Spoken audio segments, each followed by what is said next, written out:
Hey guys, Ryan Moffat here with Addiction Hope. Really glad you're checking out the vlog today. I want to talk with you a little bit today about what story are you living in as a person probably here, found this website probably because you were trying to figure out, man, how do I approach my recovery? What do I do? How do I do it? And I want to encourage you that as we come into the holiday season, you can actually fight your addiction by choosing to live in a different story, a bigger story, if you will. And let me just start by telling you that we all live in some sort of story, okay? We all see ourselves within the realm of reality, and we attach meaning to that reality. And so many people I've talked to as a local church pastor that have struggled with drug and alcohol abuse or sexual pornography kind of abuse, any sort of substance, any sort of chemical, any sort of mechanism to deal with reality.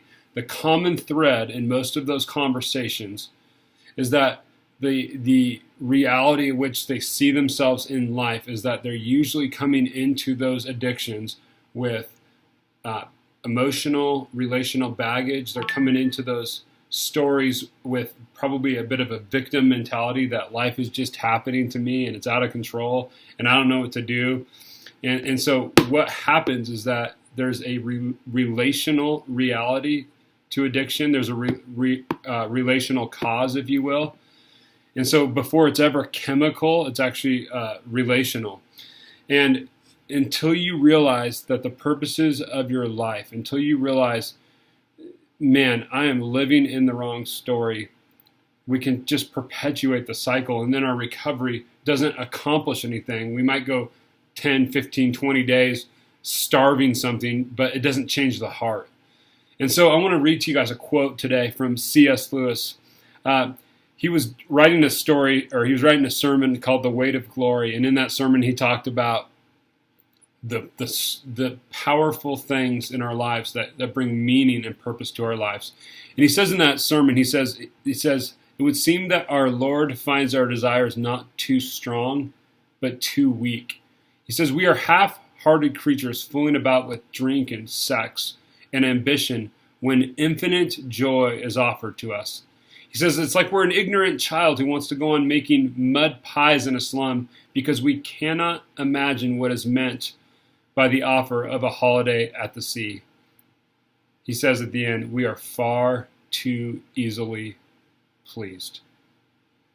And so most of our addictions, most of our pains, most of the things that are that we just find ourselves continually getting into the downward spiral with, whether it's, again, drug and alcohol, pornography addiction, food addiction, most of those things come from the reality that we're not seeing our lives as part of the grand story of God.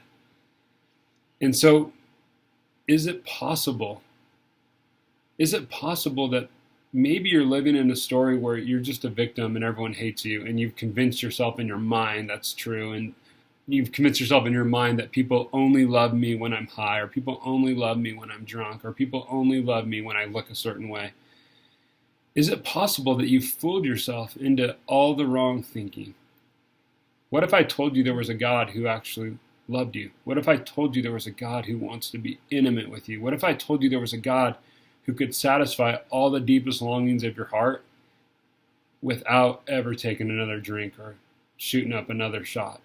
What if I told you there was a God who wants to meet your deepest desires? In Revelation chapter 3, verse 20, the invitation is strong, it's powerful. He says, here I am. Jesus says this, here I am. I stand at the door and knock. If anyone hears my voice and opens the door, I will come in and eat with that person, and they will eat with me. There's a God out there named Jesus, and he loves you, and you don't have to prove it in his story. You don't have to show your worth in his story. You don't have to be a certain person in his story. He'll take you right where you're at, and he'll make you everything you're supposed to be. So this Christmas, I hope you re-root yourself in the story of God. It's the greatest story out there. Good luck on your recovery this week. God bless you. See ya.